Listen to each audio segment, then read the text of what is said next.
नमस्कार। ज्योतिषीय श्रृंखला की इस कड़ी में आपका हार्दिक स्वागत है।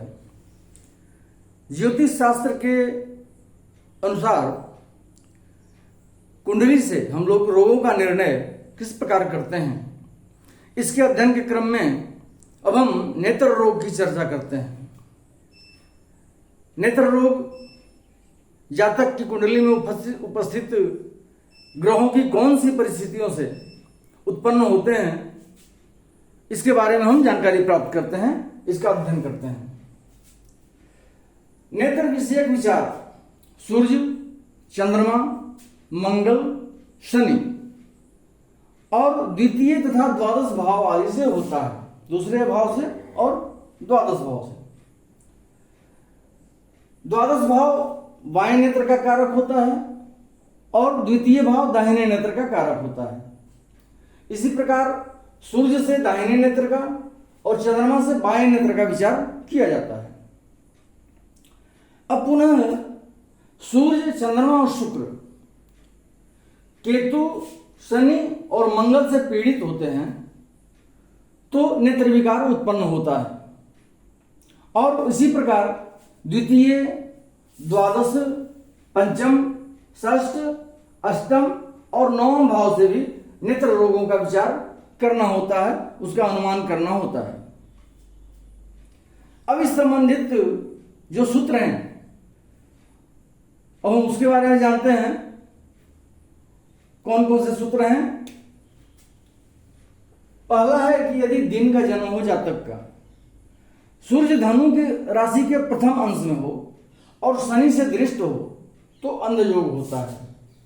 जातक का जन्म दिन का हो और सूर्य धनु के प्रथम अंश में हो, जस्ट धनु राशि में प्रवेश कर रहा हो और पहले ही अंश में हो, और सूर्य शनि से दृष्ट हो, शनि उसको देख रहा हो, तो अंधयोग होता है, जातक अंधा होता है।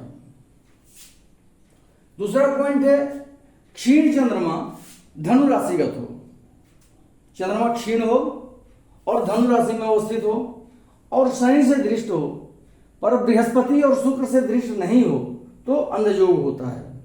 धनु राशि में क्षीण चंद्रमा स्थित हो और वह शनि से दृष्ट हो, शनि उस चंद्रमा को देख रहा हो और चंद्रमा पर बृहस्पति अथवा शुक्र की दृष्टि नहीं पड़ रही हो तो अंधयोग होता है।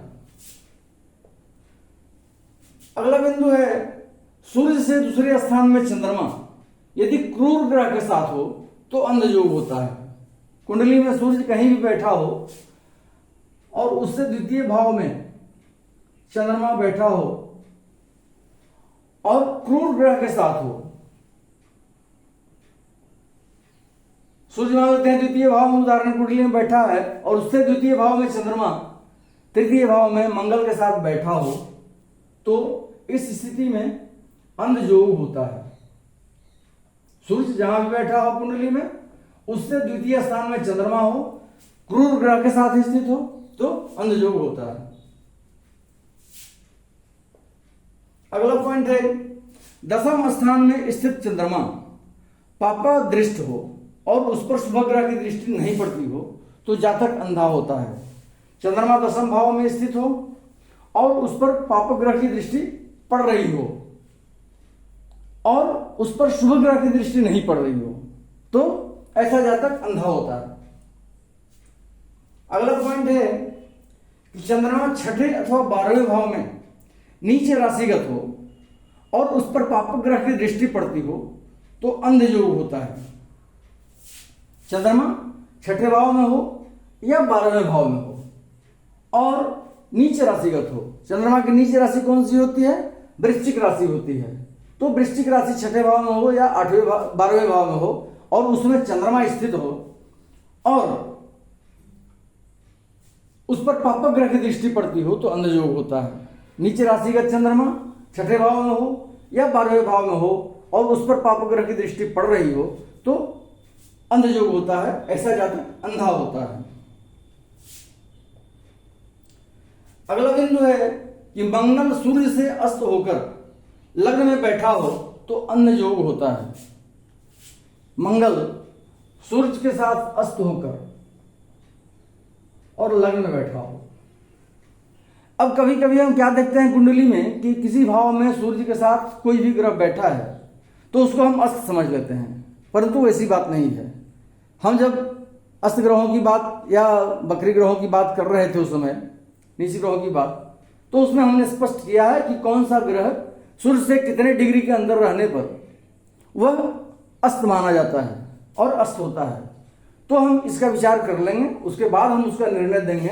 परंतु साधारणतः ऐसे ही देख करके हम निर्णय दे देते हैं कि वह ग्रह अस्त है और उसका यह प्रभाव होगा। वैसी बात नहीं है। किसी भाव में ग्रह एक साथ सूर्य के साथ रहने पर भी अस्त नहीं होते हैं, वो उसके अस्त वाले डिग्री से बाहर होते हैं। इसलिए इसका विचार हमको पूर्णतः सोच समझकर करना चाहिए और उसके हिसाब से अपना निर्णय देना चाहिए।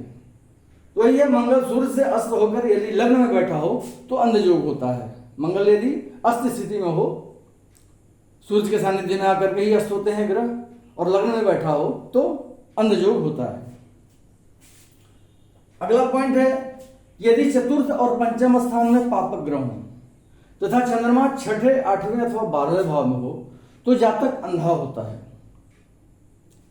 चतुर्थ और पंचम में पापक ग्रह बैठे हों, मान लेते हैं उदाहरण कुंडली में चतुर्थ भाव में मंगल बैठा है और 5वें भाव में शनि बैठा है, और चंद्रमा कहां बैठा हो, या तो षष्ठ भाव में बैठा हो, या अष्टम में बैठा हो, या द्वादश भाव में अर्थात द्वस्थानगत हो, चंद्रमा द्वस्थान में बैठा हो,